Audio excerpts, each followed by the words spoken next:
காயப்பட்டு இருக்கிற உள்ளமே, வார்த்தையினால தான் நான் பிடிச்சு நின்னுட்டு இருக்கிற இந்த பாதையில, வார்த்தையினால தான் இந்த விசுவாசத்துல ஓடிட்டு இருக்கிறேன். ஆனால் எனக்கு ஏன் இவ்வளவு காயங்கள் வந்து கொண்டிருக்கிறது? என்னை சுற்றி ஏன் இத்தனை காயங்கள்? வார்த்தை என்கிற காயம் ஒரு பக்கம், ஹல்லேலூயா, சிலர் எனக்கு பண்ற துரோகங்கள் ஒரு பக்கம், என் பக்கத்துல நின்று என்னோட பேசுறதற்கு கூட, எனக்கு நின்று பேசுவதற்கு கூட யாரும் இல்லாத நிலையில் அல்லவா நான் நடைபெற்று இருக்கிறேன். எனக்கு ஏன் இந்த காயங்கள்? இப்படிப்பட்ட நிலையில் ஆமென், யோசேப்பை போல தரித்து விடப்பட்ட நிலையில் இருக்கிற உள்ளமே, ஆமென், அதை குறித்து நீ கலங்காதே. உனக்கு ஒரு ஃபியூச்சரை கர்த்தர் வச்சிருக்கிறார். நீ ரொம்ப காயப்படுறேனா, உன்னை கர்த்தர் ரொம்ப மகிழ வைக்க போகிறார் என்று அர்த்தம். உன்னை கர்த்தர் ரொம்ப மனபாரப்பட விடுறார்னா, உன்னை கர்த்தர் ரொம்ப மகிழ வைக்க போகிறார். தேவன் உங்களை வெளியில கொண்டு வரும்போது ஒரு காரியத்தை தைரியமாய் சொல்கிறேன், உங்களை மறந்தவர்கள் எல்லாம் உங்களை நினைப்பார்கள். ஆமென். அடைபட்ட காலத்துல நினைக்கணும்னு இருக்கிறவங்களும் மறப்பாங்க. ஆனா வெளியில கொண்டு வரும்போது ஆமென், மறந்தவங்களை எல்லாம் கர்த்தர் நினைக்க வைப்பார். எத்தனை பேர் விசுவாசிக்கிறீங்க?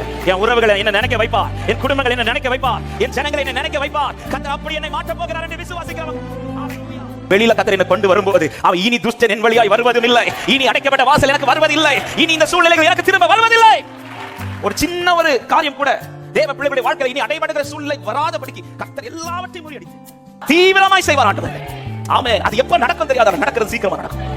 சீக்கிரமா சில நன்மையை சீக்கிரம் கர்த்தர் காண்பிக்க போகிறார். சில காரியங்களை சீக்கிரமாய் கர்த்தர், நீ அலைந்து திரிவதில்லை, இனி நீ அலைந்து திரிவதில்லை, சீக்கிரமாய் நம்ம உள்ளமே கைகளை தட்டி விசுவாசத்தோடு. ஆமென். கடந்த வாரத்தில் பேசின செய்தியுடைய தொடர்ச்சியாய் பேச விரும்புகிறேன். எடுத்து வாசிக்கலாம். மல்கியா 4வது அதிகாரம் அதனுடைய 2வது வசனத்தை வாசிக்க கேட்கலாம். மல்கியா தீர்க்கதரிசியின் புஸ்தகம் 4வது அதிகாரம் 1106வது பக்கம் அதனுடைய 2வது வசனத்தை வாசிங்கள். ஆனாலும் என் நாமத்துக்கு பயந்திருக்கிற உங்கள் மேல் நீதியின் சூரியன் உதிக்கும், அதன் செட்டைகளின் கீழ் ஆரோக்கியம் இருக்கும். நீங்கள் வெளியே புறப்பட்டு போய் கொழுத்த கஞ்சுகளை போல வளருவீர்கள். எத்தனை பேர் இந்த வார்த்தையை விசுவாசித்து எனக்காய் கர்த்தர் ஒரு பெரிய வாசலை திறக்க போகிறார் என்று நிச்சயம் உள்ளவர்கள் சத்தமாய் ஆமென் என்று சொல்லுங்க பார்க்கலாம். உங்களை வெளியே கொண்டு வருகிற தேவன் அவர். ஹல்லேலூயா. ஒவ்வொரு தேவ பிள்ளைகள், அழைக்கப்பட்ட தேவ பிள்ளைகளை கர்த்தர் அடைபட்ட ஒரு சூழ்நிலையில் கொண்டு வருவார். ஆமென். அன்று பேசின ஒரு சில வார்த்தைகளை சொல்லி இன்றைக்கு கர்த்தருடைய ஆவியானவர் இடைப்பட்ட வார்த்தையை நான் பேச விரும்புகிறேன். அழைக்கப்பட்ட அத்தனை தேவ பிள்ளைகளுடைய வாழ்க்கையில வேதத்தில் நீங்கள் படித்தாலும் சரி, அடைபட்ட ஒரு சூழ்நிலை கண்டிப்பாக இருக்கும். ஆமென். எல்லாருடைய வாழ்க்கையிலும் ஒரு அடைபட்ட சூழ்நிலை கர்த்தர் அனுமதித்துதான் அவர்களை கர்த்தர் வெளியில கொண்டு வருவார். ஏன் அடைத்து கொண்டு வருகிறார் என்றால், அடைப்பட்டவர்களை கர்த்தர் திரும்ப வெளியில கொண்டு வரும்போது ஒன்று அவர்களை கர்த்தர் ஆசீர்வதித்து நிறுத்துகிறது மாத்திரமல்ல, அவர்களை அதிகாரப்படுத்தி நிறுத்துகிறார். ஹல்லேலூயா. செப்பனியா 3 சொல்லப்பட்டிருக்கிற 20வது வசனம், அக்காலத்தில் உங்களை கூட்டிக் கொண்டு வருவேன், அக்காலத்தில் உங்களை சேர்த்துக் கொள்வேன், உங்கள் கண் காண நான் உங்கள் சிறையிருப்பை திருப்பும் போது பூமியில் உள்ள சகல ஜனங்களுக்குள்ளும் நான் உங்களை கீர்த்தியும் புகழ்ச்சியுமாய் வைப்பேன் என்று கர்த்தர் சொல்லி இருக்கிறார். அடைபட்டு இருப்பதல்ல தேவ சித்தம், ஆனால் அடைபட்டு வெளியில வர வேண்டியது தேவனுடைய நடத்துதலா இருக்கிறது.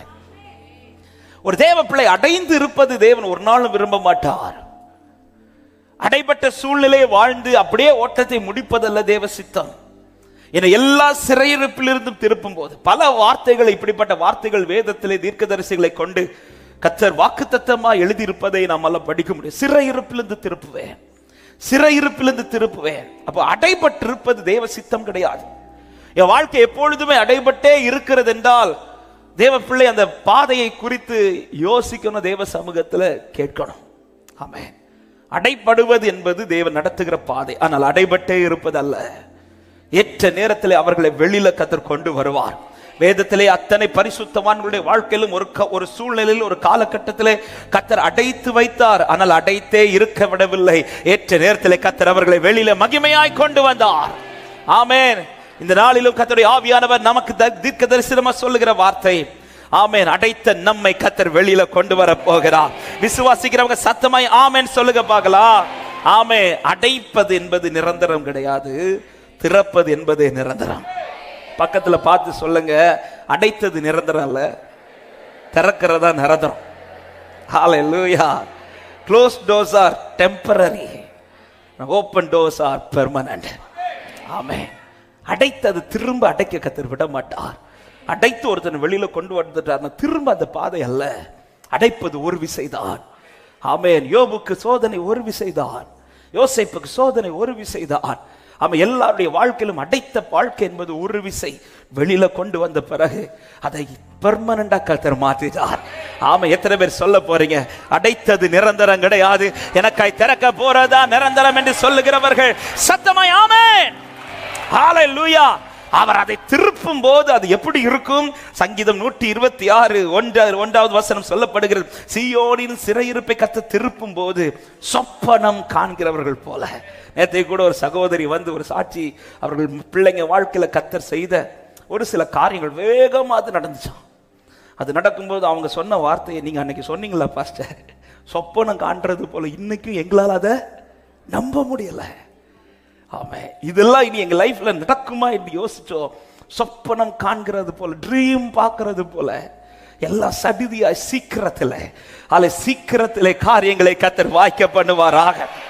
ஹல்லேலூயா. அடைப்பது என்பது நிரந்தரம் அல்ல. ஆமென். கடந்த வாரத்தில் கேட்டோம், நோவாவின் வாழ்க்கை கர்த்தர் பேழைக்குள் விட்டு பேழையிலிருந்து வெளியில கொண்டு வந்தார்.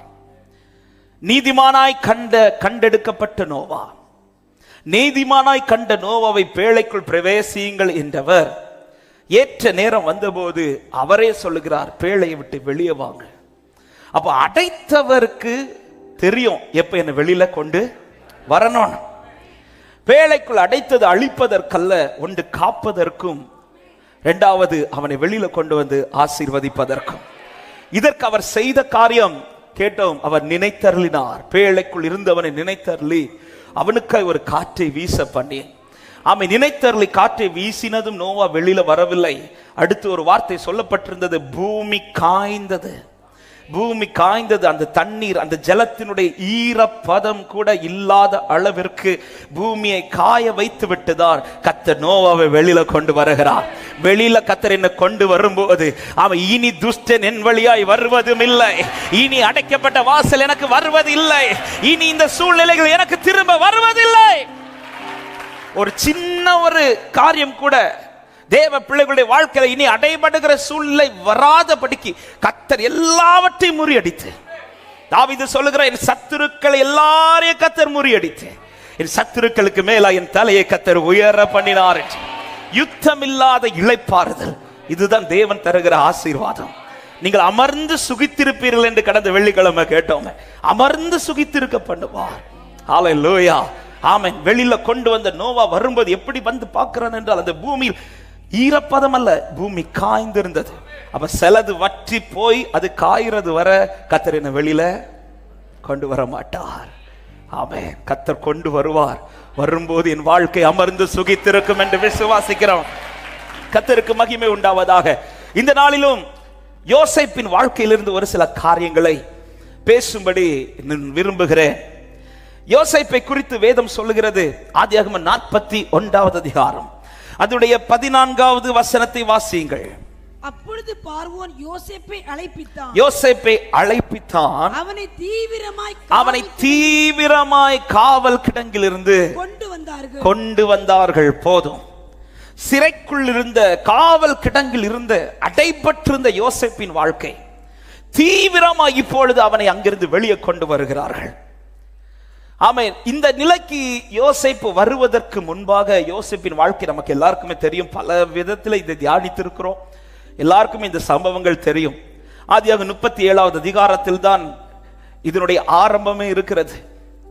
தகப்பன் அதிகம் யோசேப்பை நேசிக்கிறார், பல வர்ண அங்கியை கொடுக்கிறார். இவைகளை பார்க்கும் போதே சகோதரர்களுக்கு பகை உண்டாகிறது.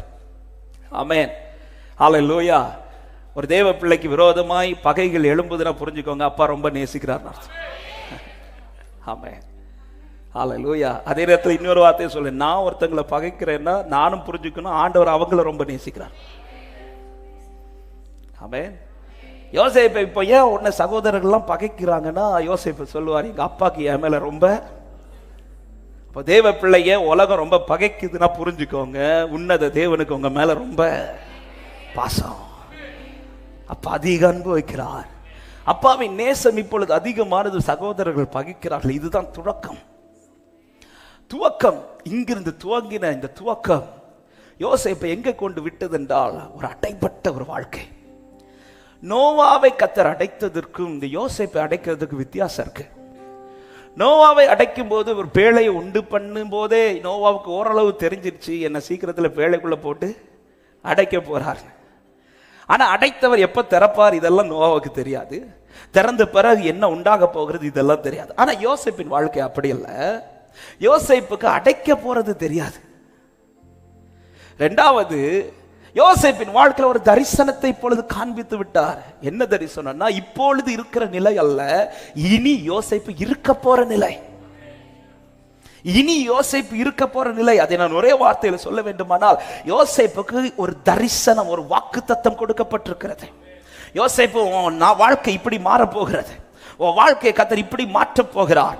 இது யோசேப்பு கேட்டு வாங்கின தரிசனம் அல்ல, இது யோசேப்புக்கு விரும்பி கொடுக்கப்பட்ட தரிசனம். ஆமென். இங்க இருக்கிற எத்தனை பேருக்கு சொல்ல முடியும், எனக்கு கொடுக்கப்பட்ட வாக்குத்தத்தம் நான் கேட்டு வாங்கினதல்ல, என் பரலோகம் விரும்பி தந்தது என்று சொல்லுகிறவர்கள்? ஹalleluya. விரும்பி காண்பித்த தரிசனம். ஆண்டவர் யோசேப்பின் வாழ்க்கையில் விரும்பி கொடுத்த ஒரு தரிசனம். அப்ப யோசேப்புக்கு ஒரு தரிசனம் இருக்குது. யோசேப்பின் வாழ்க்கையில் பார்க்க வேண்டிய ஒரு காரியம் இருக்கிறது.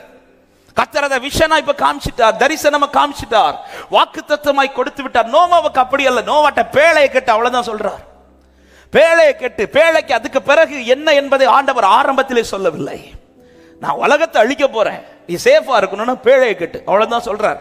அப்ப பேழையை கெட்டி நோவாவுக்கு ஒரு காரியம் ஆரம்பத்தில் தெரியுது, பேழையை கெட்டுறது ஒன்னு என்ன பாதுகாக்க, ஆனால் அதன் பிறகு என்ன இருக்கிறது என்பது நோவாவுக்கு தெரியாது. அதனாலதான் வாசலை திறந்து ஒரு அனுகூலமான காரியங்கள் பறவையின் மூலமாய் தெரிந்த பிறகு கூட நோவா வெளியில போகிறதுக்கு ட்ரை பண்ணல. ஏன்னா அடுத்து என்ன செய்யணும் தெரியாது. கர்த்தர் சொல்றது வரை நோவா வெயிட் பண்றான். ஆனா யோசேப்பு அப்படி கிடையாது. யோசேப்புக்கு ஒரு தரிசனம் காண்பிக்கப்பட்டு விட்டது. ஃபியூச்சரை குறித்த தெளிவை இப்பொழுது யோசேப்புக்கு கர்த்தர் காண்பித்து விட்டார். ஆனால் எதை காண்பிக்கவில்லை என்றால், சிறைப்பட்ட ஒரு அனுபவத்தை. ஹல்லேலூயா. ஆமென். சிறைப்பட்டு போகிறதை கர்த்தர் காண்பிக்கவில்லை. ஆனால் ஒரு காலம் வந்தபோது, ஒரு நேரம் வந்தபோது, வேதம் சொல்லுகிறது, நவாசிக்கு கேட்ட வார்த்தையின்படி பார்வோன் யோசேப்பை அழைப்பித்தான். அவனை தீவிரமாய் காவல் கிடங்கில் இருந்து கொண்டு வந்தார்கள். ஒரு காரியத்தை தைரியத்தோடு சொல்லுகிறேன், தரிசனம் உள்ள வாழ்க்கையை கர்த்தர் ஒரு நாள் வெளியில கொண்டு வருவார் என்று விசுவாசிக்கிறவங்க வலது கரத்தை உயர்த்தி சத்தமாய் ஆமென் சொல்லுங்க பார்க்கலாம். இந்த யோசேப்பு யார்? இந்த யோசேப்பு எப்படி வேதம் பார்க்கிறது? 105வது சங்கீதத்தில் யோசேப்பை குறித்து சொல்லும் போது இப்படி வேதம் சொல்லுகிறது. 16, 17, 18 வசனங்களை வாசிங்கள். அவர் தேசத்திலே பஞ்சத்தை வருவித்து ஆகாரம் என்னும் ஆதரவு கோலை முற்றிலும் முறித்தார். அவர்களுக்கு முன்னாலே ஒரு புருஷனை அனுப்பினார். யோசேப்பு சிறையாக விற்கப்பட்டான். அவன் கால்களை விலங்கு போட்டு ஒடுக்கினார்கள்.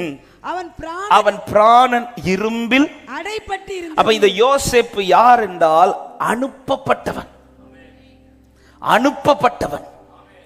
அனுப்பப்பட்டவனுக்கு வந்த அடுத்த பாதை தான் அடைபட்டான். அனுப்பப்பட்டவன் சந்திக்கிற முதல் பாதை அடைபட்டான். இதே அடைபட்ட அனுப்பப்பட்டவன் சந்திக்கிற அடுத்த பாதைதான் ஆதியாகமம் 41:14. அவன் அழைப்பிக்கப்பட்டான். அனுப்பப்பட்டான், அடைபட்டான், அழைப்பிக்கப்பட்டான். இந்த மூணையும் சொல்லுங்க. அனுப்பப்பட்டவன், அடைபட்டவன், அழைக்கப்பட்டவன்.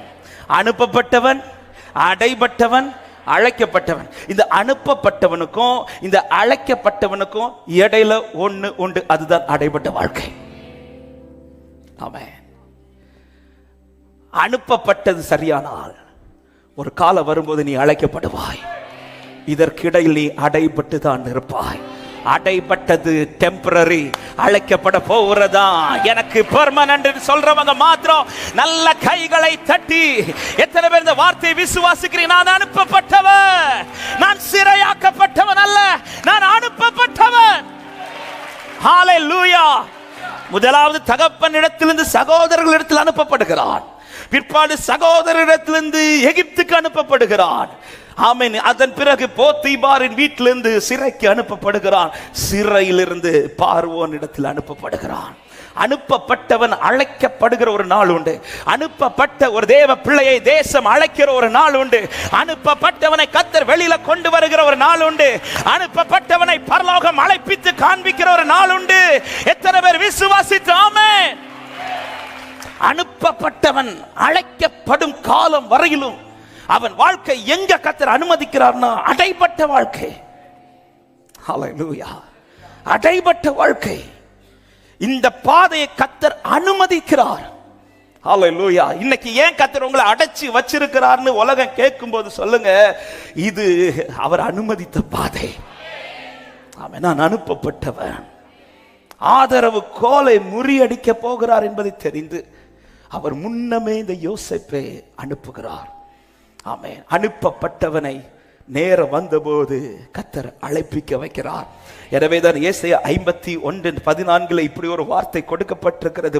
சிறைப்பட்டு போனவன் தீவிரமாய் விடுதலையாவான். அவன் கிடங்கிலே சாவதும் இல்லை, அவனுடைய அப்பம் குறைவு படுவதும் இல்லை. எத்தனை பேர் நம்புறீங்க?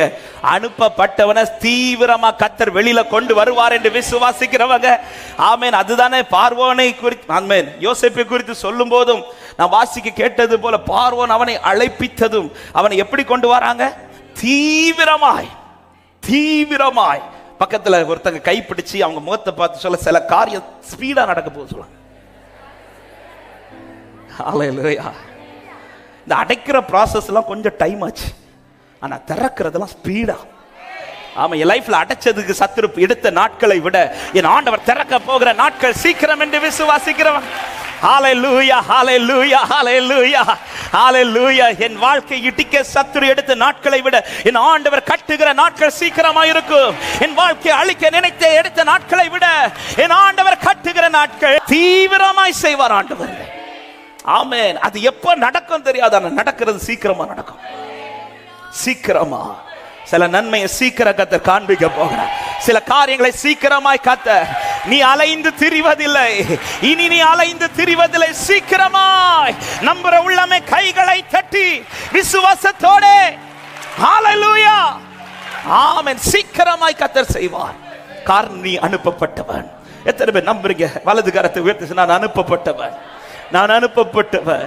அனுப்பப்பட்ட எனக்கு அழைப்பிக்கப்படுகிற நாள் உண்டு. ஆமென். ஹல்லேலூயா.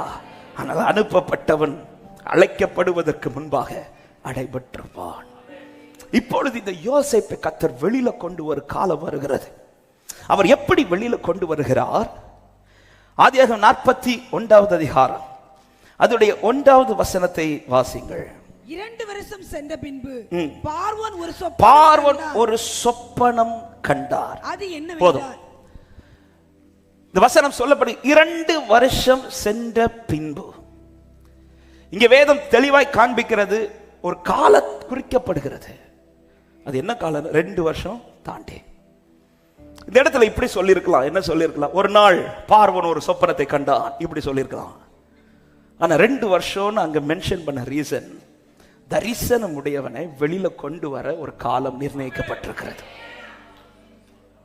ஆமென். தரிசனம் உடையவன் வெளியில கர்த்தர் கொண்டு வர ஒரு காலம் நிர்ணயிக்கப்பட்டது. குறித்த காலத்துக்கு தரிசனம் வைக்கப்பட்டிருக்கிறது. ஹல்லேலூயா. அந்த காலம் வருவது வரை தரிசனம் உடையவன் அழியவும் மாட்டான். தரிசனம் உடையவன் சிதைந்து போக மாட்டான். தரிசனம் உடையவன் கெட்டு போக மாட்டான். தரிசனம் உடையவனை கர்த்தர் பாதுகாத்து நடத்துவார் என்று விசுவாசிக்கிறவங்க ஆமென் சொல்லுங்க பார்க்கலாம். 2 வருஷம் சென்ற பின்பு ஒரு குறிப்பிட்ட காலம், தேவன் நிர்ணயித்த காலம், தேவன் தரிசனம் நிறைவேறுகிற காலம் வந்தபோது கர்த்தர் எப்படி அவனை வெளியில கொண்டு வருகிறார் என்றால் பார்வோனுக்கு ஒரு சொப்பனத்தை கொடுக்கிறார். ஆமென். பார்வோனுக்கு ஒரு சொப்பனத்தை கொடுக்கிறார். சரியான நேரத்தில் சரியானவனுக்கு சொப்பனத்தை கொடுக்கிறார். இந்த யோசேப்பு இந்த எகிப்திற்குள் வரும்போதே பார்வோன் நண்டையில் வந்தவன் கிடையாது. அவனை எங்க கொண்டு வந்து கொடுக்கிறார்கள் என்றால், நீங்கள் படித்தீர்கள் தெரியும். ஆதியாகமம் 37வது அதிகாரம் அதனுடைய 36வது வசனத்தை வாசிங்கள். மிதியானியர் யோசேப்பை எகிப்திலே பார்வோனின் பிரதானியும் தலையாரிகளுக்கு அதிபதியுமாகிய போத்திபார் இடத்தில் கொடுக்கிறார்கள், விற்றார்கள். பார்வோனிடத்தில் விற்கவில்லை, பார்வோன் ஏற்படுத்தி வைத்த ஒரு தலைவன், ஒரு பிரதானி, ஒரு அதிபதி, அவன் கையில் இவனை விற்கிறார்கள். அப்போ ஆண்டவர் சொப்பனத்தை போத்திபாருக்கு கொடுத்திருக்கலாமே, ஏன் பார்வோனுக்கு கொடுக்கிறார்? ஆமென். ஆண்டவர் தரிசனம் உடையவனை வைக்கிற ஒரு ஸ்தானம் ஒன்று. ஹல்லேலூயா. அது இந்த உலகத்தில் மற்றவர்கள் இருக்கிற ஸ்தானத்தை விட உயர்ந்த ஸ்தானத்தில் கத்தர். இப்பொழுது எகிப்திற்குள் அனுப்பப்பட்ட இவன் தேவ தரிசனத்தின்படி நிமிர்ந்து நிற்க வேண்டுமானால் போத்திபார் சொப்பனம் பார்த்தால் அல்ல, பார்வோன் சொப்பனம் பார்த்தாதான் நடக்கும். ஹல்லேலூயா. போத்திபாருக்கு அல்ல கர்த்தர் சொப்பனத்தை கொடுத்தது, பார்வோனுக்கு சொப்பனத்தை கொடுக்கிறார்.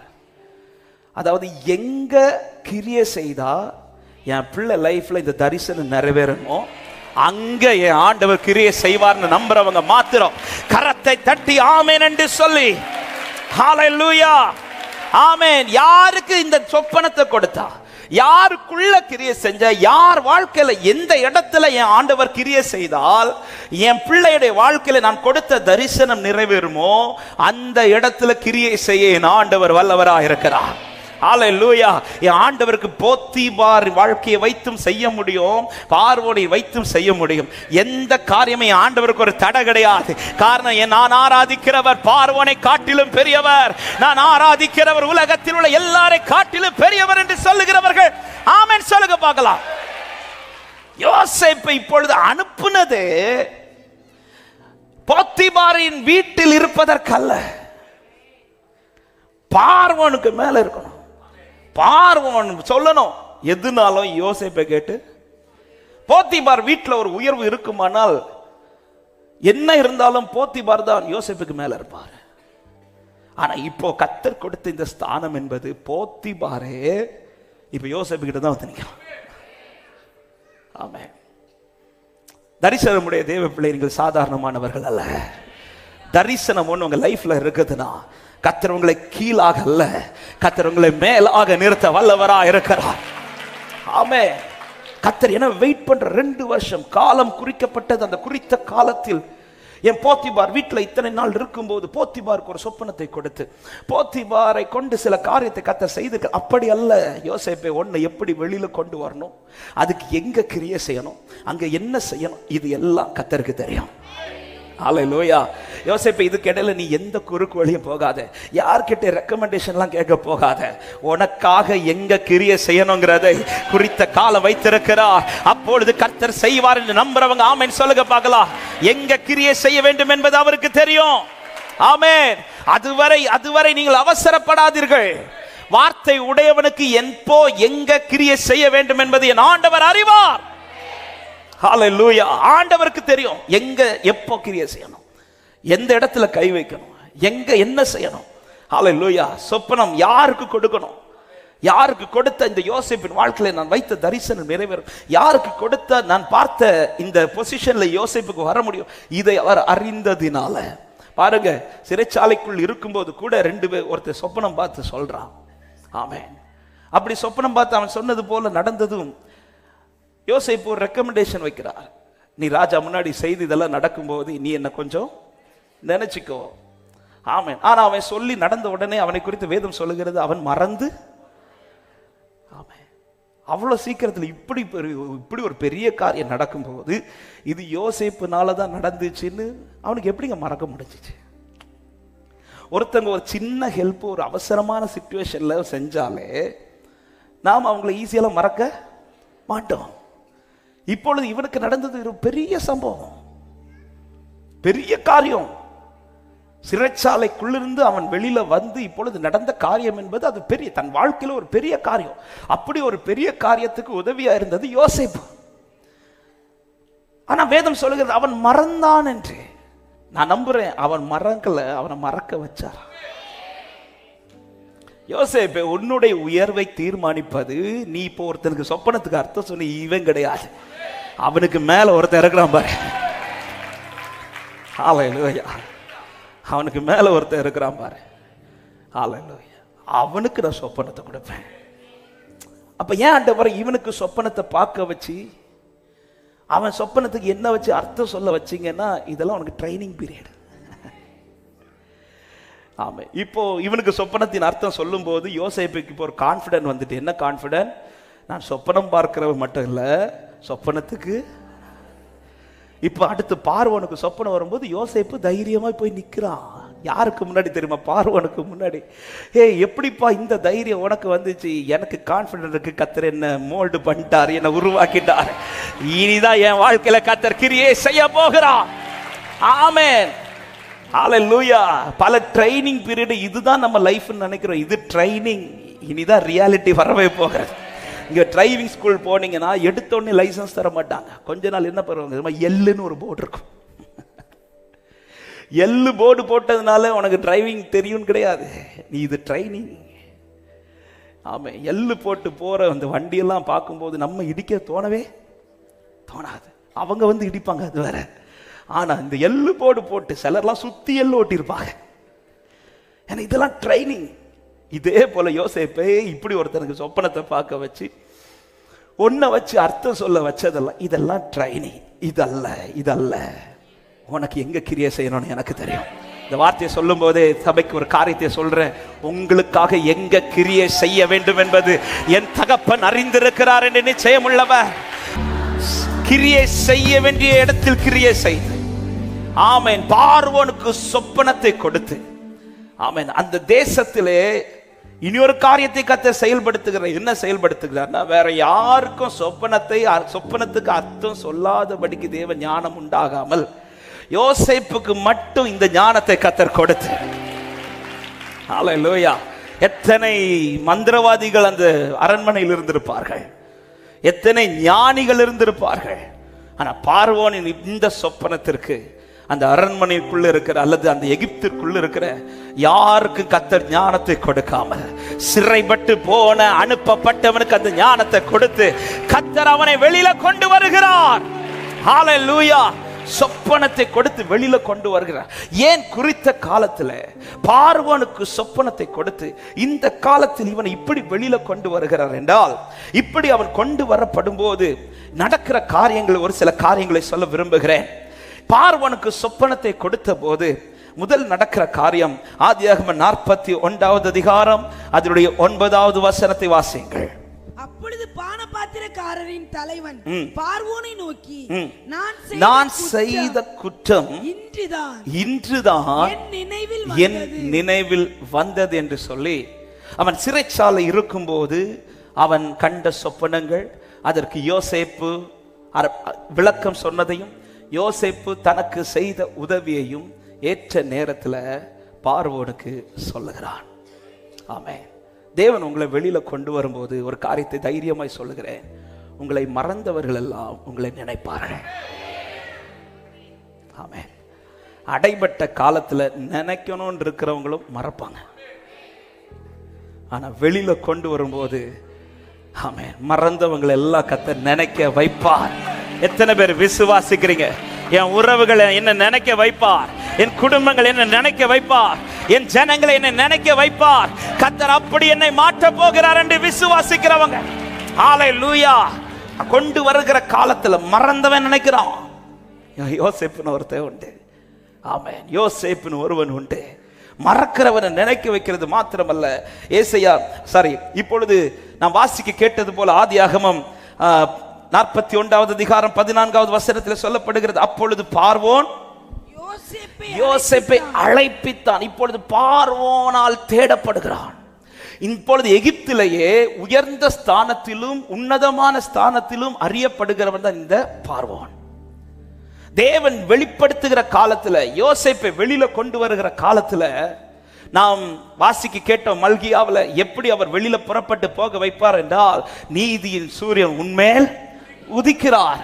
இப்படி உதிக்கப்படும் போது நீங்கள் வெளியே போய் கொளுத்த கன்றுகளை போல வளருவீர்கள்னா உங்களை எல்லாருக்கும் முன்பாக, அதாவது உயர்ந்த ஸ்தானத்தில் இருக்கிறவர்கள் கூட உங்களை மதிக்கத்தக்கதாக கர்த்தர் மாற்றுவார்.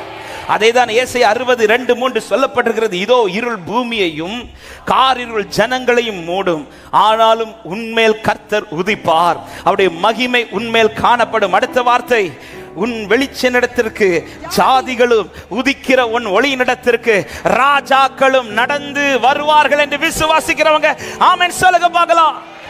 பார்வோனால் தேடப்படுகிறான். போத்திபாரால் சிறைக்குள் போன இந்த யோசேப்பு இப்பொழுது போத்திபாருக்கு மேல இருக்கிற பார்வோனால் தேடப்படுகிறான். ஹல்லேலூயா. சிலரால் சில காரியத்தை அடைபட்ட சில வாழ்க்கையே உங்களை தேட போற காரியம், உங்களை தேட போறவங்களாம் அடைத்தவர்களை விட மேன்மையானவர்கள். போத்திபாரால் அடைபட்டவன் இப்பொழுது பார்வோனால் தேடப்படுகிறான். தேவன் வெளிப்படுத்துகிற காலத்தில் கர்த்தர் உங்களை கொண்டு போய் நிறுத்த போகிறது சாதாரணமானவர்களிடத்தில் அல்ல. ஹல்லேலூயா. உதிக்கிற உன் ஒளியிடத்தில் ராஜாக்கள் வருவார்கள். அது மாத்திரமல்ல, ஆதியாகமம் 42வது அதிகாரம் அதனுடைய 6வது வசனத்தை வாசியுங்கள். யோசேப்பு அத்தேசத்துக்கு அதிபதியா இருந்து தேசத்தின் ஜனங்கள் யாவருக்கும் விற்றார். யோசேப்பின் சகோதரர் வந்து முகங்குப்புற தரையிலே விழுந்து அவனை வணங்கினார்கள். சகோதரர்களுக்கு மேலாக இருந்தான். சகோதரர்களுக்கு மேலாக இந்த யோசேப்பு 37வது அதிகாரத்தில் நீங்க படிச்சீங்கன்னா தெரியும். அவன் சின்ன பையனால இதே ஒரு மூத்தவன் ரூபன் சொல்லியிருந்தாலோ அல்லது வேற யாரும் சொல்லியிருந்தாலோ இந்த தரிசனத்தை சொல்லியிருந்தால் அந்த தரிசனம் பாராட்டப்பட்டிருக்கும். ஆமென். இவன் இளையவன் ஆனதுனால, சின்ன பையனால இவன் சொன்ன இந்த தரிசனத்துக்கு ஒரு வேல்யூவே இல்லை. ஆனால் வெளியில கொண்டு வந்த போது, கர்த்தர் அடைத்து வெளியில கொண்டு வந்த போது அத்தனை சகோதரர்களும் இப்பொழுது யோசேப்புக்கு முன்பாக விழுந்து வணங்கினார்கள். ஆமென். அடைபட்டு வெளியில வரக்கூடிய அன்பு உள்ளமே, கர்த்தர் உன்னை எல்லா கண்களுக்கும் மேன்மையாய் நிறுத்துவார்.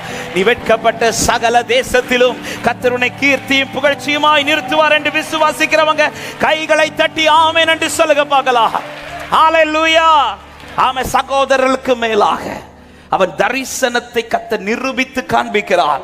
அவன் இவன் சொன்ன தரிசனம் இவனாய் சொன்னதல்ல, இது பரலோகம் போட்ட தரிசனம் என்பதை என் வாழ்க்கையில கர்த்தர் நிரூபித்து காட்டுவார் என்று நம்புகிறவர்கள் ஆமென் சொல்லுங்க பார்க்கலாம். இன்னைக்கு பலரும் நீங்க சொல்ற வார்த்தையை என்ன நம்புறாங்கன்னா, இது இவனா பேசிட்டு இருக்கிறான், இவனா எடுத்துக்கிட்டான். ஒரு நாள் வரும், அப்பொழுது சொல்வார்கள், இது இவன் போட்ட திட்டம் கிடையாது, இது பரலோகம் போட்ட திட்டம், இது பரலோக தரிசனம். ஆமென்.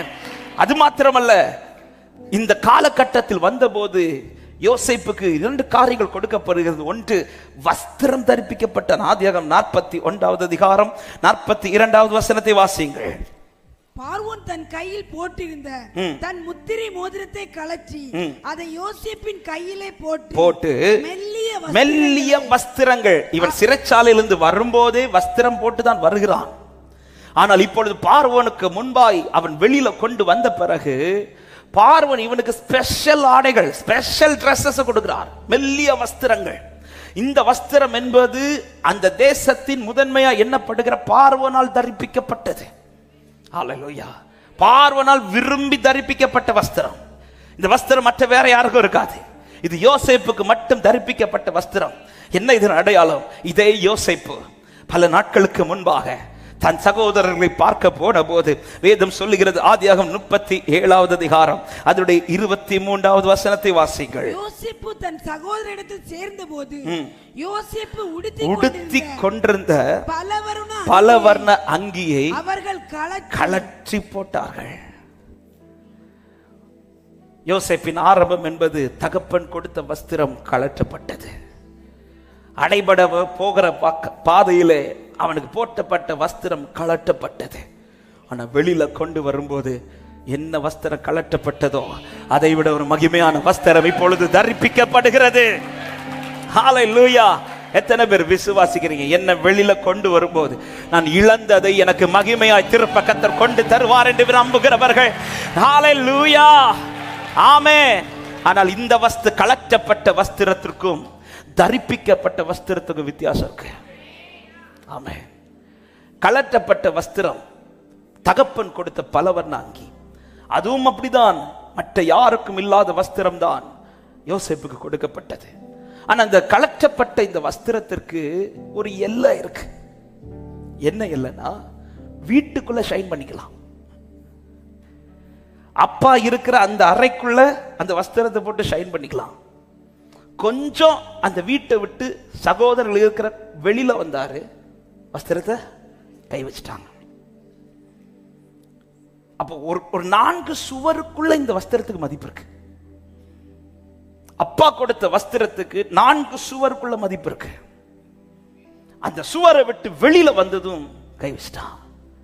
ஆனா இப்ப ஆண்டவர் அடைத்து வெளியில கொண்டு வந்து பார்வனை கொண்டு, நான் அந்த பார்வன் கொடுத்தான் என்று சொல்வதை விட பரலோக தகப்பன் ஒரு வஸ்திரம் தரிப்பிச்சார் பாருங்க. ஆமே, இந்த வஸ்திரம் 4 சுவருக்குள்ள மட்டும் அல்ல, மொத்த தேசத்துக்கு முன்பாக கர்த்தர் மகிமைப்படுத்தினார். மொத்த தேசத்துக்கு முன்பாக கர்த்தர் மகிமைப்படுத்தினார். யாருக்கும் அந்த வஸ்திரத்தை கை வைக்க முடியாது, யாருக்கும் அந்த வஸ்திரத்தை கலற்ற முடியாது. இது பரலோகம் கொடுத்த வஸ்திரம். எத்தனை பேர் விசுவாசிக்கிறீங்க? சிலதை கலத்தினது ஆமே, எனக்கு இல்லைங்கிறத காண்பிக்கிறதற்கல்ல, உனக்காய் ஒன்று கர்த்தர் உருவாக்கி வைத்திருக்கிறார் என்பதை காண்பிப்பதற்காக.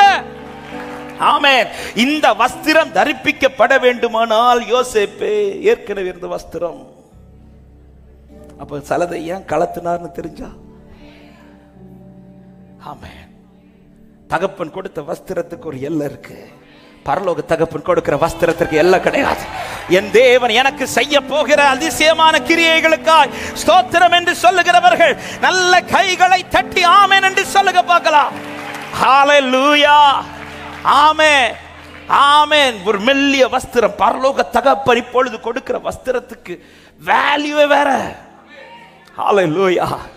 ஆமென், ஆமென். தகப்பன் யாக்கோபு கொடுத்த வஸ்திரத்தை போட்டு சகோதரர்களுக்கு முன்பாக போன போது நடந்த விஷயம் ஒன்று கலட்டப்பட்டது. இரண்டாவது, கலட்டப்பட்ட யோசேப்பு இப்பொழுது குழிக்குள் இருக்கிறான். அத்தனை பேர் மேலிருந்து பார்த்து கொண்டிருக்கிறார்கள். ஆமென். கீழிருந்து யோசேப்பு இப்படி பார்க்கிறார், மேலிருந்து சகோதரர்கள் இப்படி பார்க்கிறார்கள். கீழிருந்து யோசேப்பு இப்படி பார்க்கும்போது என்ன கேட்டிருந்திருப்பார் தெரியுமா? அண்ணன் தூக்கி விடுங்க, இப்படிதான் கேட்டிருந்திருப்பார். ஆனால் பரலோக தகப்பன் இப்பொழுது வஸ்திரம் கொடுத்து விட்டு அதே சகோதரர்களை திரும்பி கொண்டு வரார். அதே சகோதரர்கள் திரும்பி வந்தபோது யோசேப்பு இப்படி பார்க்கிறார், எல்லாரும் இப்படி பார்க்கிறாங்க. வேல்யூவை மாற்றுவார், மதிப்பை மாற்றுவார், கனத்தை மாற்றுவார். என் தேவன் இதை செய்ய வல்லவர். அடைபட்டவர் வெளியில கொண்டு வரும்போது என்னை குறித்த மதிப்பு மாறும் என்று விசுவாசிக்கிறவர்கள் சத்தமாய் ஆமென் என்று சொல்லுங்க பார்க்கலாம். ஹalleluya. கர்த்தருக்கு மகிமை உண்டாவதாக. வஸ்திரம் கொடுக்கப்பட்டது மாத்திரமல்ல, அதிகாரமும் கொடுக்கப்படுகிறது. மெல்லிய வஸ்திரங்களை உடுத்ததுனது மாத்திரமல்ல, பார்வோன் தன் கையில் போட்டிருந்த தன் முத்திரை மோதிரத்தை கலட்டி அவனுக்கு கொடுக்கிறான். பார்வோனுக்கு பார்வோனால் ஒரு அதிகாரம் கொடுக்கப்படுகிறது. அப்ப சில வஸ்திரத்தை கலட்டினதே உனக்கு கொடுக்க போகிற வஸ்திரத்தோட சில அதிகாரத்தை கர்த்தர் வைக்க போகிறார். கடைசியா ஒரு வார்த்தை கூட சொல்லுகிறார். ஆதியாகமம் 41வது அதிகாரத்துல ஆமென், அவனை வெளியில கொண்டு வரும்போது என்ன நடக்கிறது? 41, 38, 39 வசனங்களை வாசியுங்கள். அப்பொழுது பார்வோன் தன் ஊழியக்காரரை நோக்கி, தேவ ஆவியை பெற்ற இந்த மனுஷனை போல வேறொருவன் உண்டோ என்றார். பின்பு பார்வோன் யோசேப்பை நோக்கி, தேவன் இவை எல்லாவற்றையும் உனக்கு வெளிப்படுத்தி இருக்கிறபடியால் உன்னை போல விவேகமும் ஞானமும் உள்ளவன் வேறொருவனும் இல்லை. இப்பொழுது இந்த யோசேப்பின் மூலம் பார்வோன் வாயில யார் சொல்லப்படுகிறார் என்றால், யோசேப்பு ஆராதிக்கிற ஆண்டவர் அறியப்படுகிறார். ஆமென், ஹalleluya. போத்திபார் சொன்ன அந்த எகிப்துல ஆண்டவரை குறித்த வேல்யூவை விட பார்வோன் சொன்னா ரொம்ப வேல்யூவா. இப்ப ஏன் பார்வோனுக்கு சொப்பனத்தை கொடுத்து யோசேப்பை கொண்டு வந்தார் தெரியுமா? பார்வோன் வாயில இவ்வளவு நாள் பார்வோன் எகிப்தின் தெய்வங்களை சொல்லிக் கொண்டிருக்கிற அந்த வாயில யோசேப்பே, ஓ மூலமா நான் என் நாமத்தை சொல்ல வைப்பேன். ஆமென், என் நாமத்தை சொல்ல வைப்பேன். எத்தனை பேர் நம்புறீங்க? என்ன கர்த்தர் வெளியில கொண்டு வரும்போது என் நிமித்தம் அநேகர் கிறிஸ்துவை அறிவார்கள், என் நிமித்தம் அநேகர் தேவனை அறிந்து கொள்வார்கள், என்னால் தேவனுடைய நாமம் உயர்த்தப்பட போகிறது என்று விசுவாசிக்கிறவங்க கைகளை தட்டி ஆமென் என்று சொல்லி பார்வோன் சொல்லுகிறான், உன்னுடைய தேவன் மெய்யான தேவன். ஹalleluya. அடைபட்டவன் வெளியில வரும்போது சுற்றி இருக்கிற அத்தனை நாமும் சொல்லும், ஆமென், கர்த்தரே தேவன் என்று. பார்வன் சொல்லுகிறான், தேவ ஆவியை பெற்ற இவனை போல. ஆமென். தேவனே உனக்கு எல்லாவற்றையும். கர்த்தரை உயர்த்துகிறான். அப்பொழுது யோசேப்பு நிமித்தம் தேவன் எகிப்திலே அறியப்படுகிறார். ஆண்டவரே, என்ன அடைச்சது நீங்க அறியப்படுவதற்காக வென்றால் நீர் அடைத்த வாசல்களுக்காய் ஸ்தோத்திரம் என்று சொல்லுகிறவர்கள் சத்தமாய் ஆமென் என்று சொல்லுங்க பார்க்கலாம். அடைத்தவர் வெளியில கொண்டு வருகிறார். எப்படி வெளியில? பார்வோனுக்கு சொப்பனத்தை கொடுத்து, சொப்பனத்தை ஏற்ற காலத்தில், குறித்த காலத்தில் சொப்பனத்தை கொடுத்து, எங்க கிரியை செய்யணுமோ, என்ன செய்யணுமோ அதை செய்து கற்றுக்கொண்டு வருகிறார். ஆனால் இந்த அனுப்பப்பட்டவன் வெளியில வருவதற்கு முன்பாக அவன் 3 காரியத்தில் உறுதியாயிருந்தான். அந்த காரியத்தை சொல்ல விரும்புகிறேன். முதலாவது, 105வது சங்கீதம் அதனுடைய 17 முதல் 20 வசனங்களை வேகமாய் வாசி. அவர்களுக்கு முன்னாலே ஒரு புருஷனை அனுப்பினார். யோசேப்பு சிறையாக விற்கப்பட்டான். அவன் கால்களை விலங்கு போட்டு ஒடுக்கினார்கள். அவன் பிராணன் இரும்பில் அடைபட்டிருந்தது. கர்த்தர் சொன்ன வார்த்தை நிறைவேறும் அளவும் அவருடைய வசனம் அவனை புடமிட்டது. ராஜா ஆள் அனுப்பி அவனை கட்டவிழ்க்க சொன்னார். ஜனங்களின் அதிபதி அவனை விடுதலை பண்ணினான். இந்த காரியங்கள் துவக்க முதல் முடிவு வரையிலும், அதாவது அடைக்கப்பட்ட ஆரம்பம் முதல் அவன் வெளியில் கொண்டு வருகிறது வரையிலும் இந்த யோசேப்பு எதுல உறுதியா இருக்கிறான் என்றால், தேவன் அனுமதித்த பாதையில் உறுதியா இருக்கிறான். கர்த்தர் சொன்ன வார்த்தை நிறைவேறும் அளவு அவருடைய வசனம் அவனை புடமிட்டது. தரிசனத்தை பார்த்து ஒரு பாதை கர்த்தர் அனுமதித்தார் என்பதை இப்பொழுது யோசேப்பு அறிந்து தேவன் அனுமதித்த பாதையில் அவன் உறுதியா இருக்கிறான். எந்த இடத்திலேயுமே ஏன் ஆண்டவர் எனக்கு இதை அனுமதித்தீர் என்று சொல்லவில்லை. ஒரு நாளும் அவன் முறுமுறுத்தது கிடையாது. அவனுக்கு நிச்சயம் என்ன தெரியுமா? எனக்கு காண்பிக்கப்பட்ட தரிசனம் ஒன்று இருக்கிறது. எனவே தனக்கு நடத்துகிற இந்த பாதை என்பது தரிசனத்தின் பாதை என்பதை அறிந்த யோசேப்பு அவன் அந்த பாதையில் உறுதியா இருக்கிறான். பாதையை விட்டு விலகவில்லை, அல்லது இந்த பாதையில வேற ஏதாவது சொல்யூஷன் இருக்குதா என்று அவன் தீர்மானிக்கவில்லை. அவன் சரியான பாதையில் நிற்கிறான். வார்த்தை நிறைவேறும் அளவும் பாதையில் நிற்க வேண்டியது அவசியம். ஆமென் சொல்லுங்க பார்க்கலாம். இனி ஒரு பாதை நாம் தெரிந்தெடுக்க கூடாது. இனி ஒரு பாதையை நாம் யோசிக்க கூடாது. அடைபட்டவர், வார்த்தையை தந்து அனுப்பி என்னை அடைத்தவர் ஒரு நாள் வார்த்தையினால் என்னை அழைப்பிக்க பண்ணுவார். வார்த்தையை தந்து அடைத்தவர் வார்த்தை நிறைவேற்ற என்னை அழைப்பிப்பார். அதுவரை வெயிட் பண்றார். பாதையை மாற்றவில்லை. யோசேப்புக்கு நினைவில் இருக்கிறது ஒன்றே ஒன்று, கர்த்தர் சொன்ன வார்த்தை. கர்த்தர் சொன்ன வார்த்தை. அன்பான தேவ பிள்ளையே, வார்த்தை இருக்குதுன்னா அடைபட்ட பாதையானாலும் அமைதியா இருக்கு. ஆமென். வார்த்தை இருக்குதுன்னா அடைபட்ட பாதையானாலும் அமைதியா இருங்கள். சொல்லி அடைத்தவர் செய்து நிறைவேற்றுவார்.